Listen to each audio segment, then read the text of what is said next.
Road to Possible presents Road to Equality.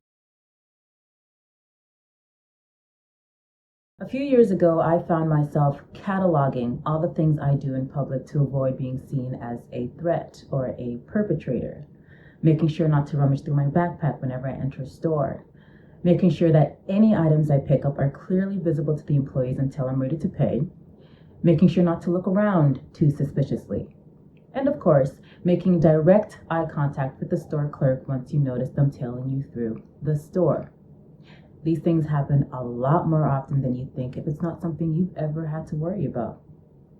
I also noticed the way my behavior and body language would shift almost immediately the moment I'd spot a police vehicle in my vicinity.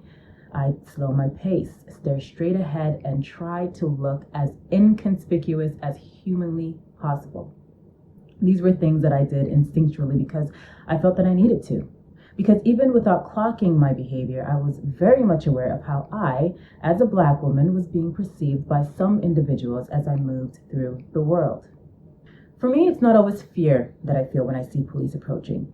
It's more of an extreme discomfort and anxiety, despite having nothing to hide. There's simply no trust, no feeling of safety or protection. These men and women are given so much power over us, and it's become all too clear that a great number of them pick and choose who to protect and whose lives are expendable. Over in the States, tensions are at an all-time high. Racial inequality, systemic racism, and police brutality make up the meat and potatoes in the boiling pandemic stew that is COVID-19, and the heat keeps getting turned up. But what about here at home in Canada? Ask the right political leader and they may tell you that Canada is far better off than the United States, and that we don't have the same systemic deep roots they have had for years. Considering Canada's turbulent history with Indigenous peoples, that comment made by Ontario Premier Doug Ford is laughable at best and incredibly harmful to the already marginalized Black and Brown members of our community. Whether it's a history of slavery or the history of colonization, the deadly brutality and devastating genocides have led to many of the same societal and economic issues that are still prevalent today. And the mistreatment of people of color by the OPP and RCMP in Canada is a long and depraved narrative. In November 2019, the Globe and Mail reported that between 2007 and 2017, more than 1/3 of people shot to death by the RCMP were Indigenous. Indigenous people make up less than 5% of the population. And according to a study by the Ontario Human Rights Commission, Black Torontonians are 20 times more likely to be shot by police than the city's white residents. These numbers are barely a glimpse into the stats surrounding these issues. A look deeper and you'll come face to face with the overwhelming number of incidents involving police shootings of Black and Indigenous mental health sufferers, or the frightening statistics surrounding the missing and murdered Aboriginal women and girls, and the inaction of the RCMP for decades despite pleas and protests from their loved ones. Between 2000 and 2008, Aboriginal women and girls represented approximately 10% of all female homicides in Canada, despite only comprising 3% of the population. The numbers are staggering, and yet for so many decades, no one was even talking about it. Their lives simply did not matter enough. In Saskatoon, the phrase Starlight Tours referred to the practice of police abandoning Aboriginal peoples said to be drunk or rowdy on the outskirts of town in the dead of winter. The practice resulted in 3 freezing deaths and very little police accountability. The fact is, the recent protests are the result of decades of oppression, decades of inaction, decades of repressed anger, resentment, and mistreatment. Protesting is how we demand the change we need. And protests and riots, peaceful and violent, have always been part of history, many of which have led to changes in law and legislation. The Stonewall Riots of 1969 led to the movement for equality in the LGBT community during a time when being gay or lesbian was still illegal in many parts of the Western world. The Detroit riots of 1967, however, had a number of negative outcomes that still impact its residents to this day. Not unlike the troubles of today, the riots stemmed from racial tension and discrimination, police brutality, unlawful profiling, and good old racism. Following the riots, President Johnson appointed a National Advisory Commission on Civil Disorder, often referred to as the Kerner Commission of Illinois. An excerpt from the 426 report reads, Our nation is moving towards two societies, one black, one white, separate and unequal. Reaction to last summer's disorders has quickened the movement and deepened the division. Discrimination and segregation have long permeated much of American life. They now threaten the future of every American. He goes on to say, the deepening racial division is not inevitable. The movement apart can be reversed. What the rioters appears to be seeking was fuller participation in the social order and material benefits enjoyed by the majority of American citizens. Rather than rejecting the American system, they were anxious to obtain a place for themselves in it. Referring to the riots as last summer's disorders really brings to light the disconnect between the writer and the rioters. But aside from all of that, the last part is really just a convoluted way of saying that Black people were tired of being treated like slaves and second-class citizens and wanted to live a life not only free of police brutality and discrimination, but wanted to be treated as equals with the rights and opportunities owed to them. It is now the year 2021. 54 years have passed, but racial profiling and police brutality amongst the Black community is still very much alive and well. Last year, after the senseless and negligent killing of George Floyd by Minneapolis police, outrage in the Black community came to a head and protesting efforts intensified. For most people, the injustice and brutality that Black people are facing in their own communities at the hands of law enforcement may be incomprehensible. Let's face it, without the video proof, most people would find it too hard to believe or try to rationalize and explain away the facts. Imagine trying to describe to someone the minute-by-minute events that led to George Floyd's death. Their initial reaction would be one of shock and dismay.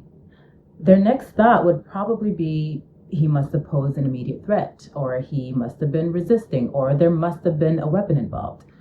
But none of these things are true. The fact is, the man was murdered over a counterfeit $20 bill. The anger, the frustration, the injustice, these are not new realities for the individuals under attack. But it is a heck of a lot harder to dismiss the brutality when you play the video back and plaster it all over social media. At the start of 2021, most of the world watched in astonishment as a group of mostly white pro-Trump extremists stormed the U.S. Capitol, assaulting guards and officers, vandalizing government property, and wreaking havoc on sacred territory. The angry mob, galvanized by their leader, erected a makeshift gallows complete with the noose and chanted with confidence and single-minded determination to hang the former vice president. Armed with pipe bombs and guns, they were on the hunt for lawmakers and they intended to do harm. The last time there was a breach of this magnitude on the Capitol was in 1814 during the War of 1812. 200 years ago. Talk about setting us back. As astounding as the events were, it was really the police and government response to the brazen riots that were truly perplexing. When Black Lives Matter members and supporters met in Washington to protest following the death of George Floyd, they were met with rows upon rows of officers in full tactical gear lining the steps of the Lincoln Memorial. Later, they were sprayed with rubber bullets and tear gassed. The expectation was that BLM protesters posed a greater threat of violence and destruction, whereas the Capitol protests were expected to be, as quoted, a pretty vanilla affair. The casual and restrained response to the Capitol riots, in stark contrast to the aggressive and over-response to the mostly peaceful BLM protests, has no doubt inflamed outrage and frustration in the already festering wounds of racism and injustice. Double standards does not even begin to describe the differences in response and action. Joe Biden was quoted as saying, "No one can tell me that if it had been a group of Black Lives Matter protesting yesterday, they wouldn't have been treated very, very differently than the mob of thugs that stormed the Capitol." America's former president, who for me is becoming a mere distant memory with each passing day, has continuously referred to BLM protesters as thugs, anarchists, and violent demonstrators with evil intentions. And in response to BLM protests outside of the White House following the death of George Floyd, he tweeted, "If any of those protesters got too close to the White House, they would have been greeted with the most vicious dogs and most ominous weapons I have ever seen." However, following the Capitol riots that left 5 people dead, including a member of law enforcement, his response to that was a heartfelt and empathetic statement that referred to the rioters as very special. I'd share the entire statement, however, I'd rather your head didn't explode. Here in Canada, most people may not even be aware of the decade-spanning dispute between Indigenous and non-Indigenous people over fishing rights in Nova Scotia. The dispute has more accurately been in existence for hundreds of years. Since September of 2020, after legally being awarded the right to establish their first moderate livelihood lobster fishery in St. Mary's Bay, the Indigenous peoples there have had to deal with threats, intimidation, and acts of extreme violence by non-Indigenous fishermen. One victim of the attack stated that 200 non-Indigenous guys showed up, threw stones at the vicinity, broke windows, and damaged his van. He watched them cut his wires, slash his tires, piss in his van, and then set it on fire. A big surprise to no one has been the lack of protection by the RCMP. The Indigenous peoples there have effectively been left to fend for themselves as their rights are violated, their livelihood is burned to the ground, and their people are attacked by angry non-Indigenous competitors. But there is hope yet. This past year deserves an entire chapter or 10 in the history books. But despite a number of low blows, there is no denying that major changes to life and the world as we know it are in procession. I am hopeful and optimistic that police reform, both in the States and right here at home in Canada, will be amongst one of the major changes for the better. There has been an intense demand for the defunding of the police and a call to hold the individuals responsible for the violence and the brutality accountable. These are indeed steps towards change, but they are not solutions. There are deep-rooted issues that will need time and continued attention to resolve. There needs to be better training and recruitment procedures, proper allocation of funds, accountability, and acknowledgement of inequality. Here in Canada, Prime Minister Trudeau has run on campaigns that promised a new relationship with Indigenous peoples built on respect, rights, and a commitment to end the status quo. However, many Indigenous peoples are still living in less than third world conditions. And in light of the protests and opposition by Indigenous peoples surrounding the natural gas pipeline in British Columbia that will run right through their land, it is clear that their rights, ownership, and freedoms are still being violated. But still, I cannot think of a better time amidst all the craziness of the coronavirus, a new and hopefully stable American president, and all the changes yet to come for us to stand together as allies and work towards the changes that will inevitably benefit society as a whole. Changes that will shape our new worldview and help dictate the way we lead our lives individually and as a collective. For me, it is a great relief to see such a diverse group of people taking part in the protests and showing the same outrage as the people that are affected. A wise friend and ally wrote, "The policy of violent oppression affects all of us, kills, maims, and scars all of us. Black, Indigenous, disabled, people with mental health issues, the poor, and even whites. We have church, synagogue, and mosque community groups. Many of us belong to unions, federations, guilds, and associations. All of our organizations often ally, take public stances, and donate money to politicians and political parties during an election. They demonstrate when opposing legislation. There is no reason we cannot harness our at-hand resources to effect change."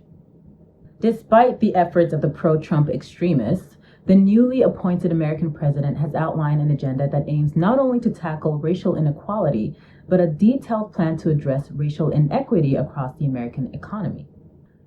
We will have to wait and see if the new administration can begin to heal the wounds and change the course. But in the meantime, we can all make an effort to inform ourselves, take advantage of the resources available to us in our own communities, and take action. If not for us, then for the generations that follow. Be sure to check into Road to Equality as we dive into social justice, equality, and explore how we can all take part in the fight for change.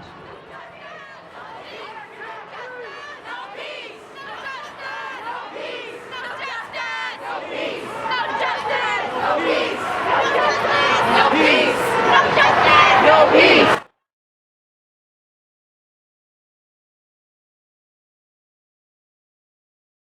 Thanks for watching. I hope you enjoyed the content. Make sure to reach out to us with your comments and feedback.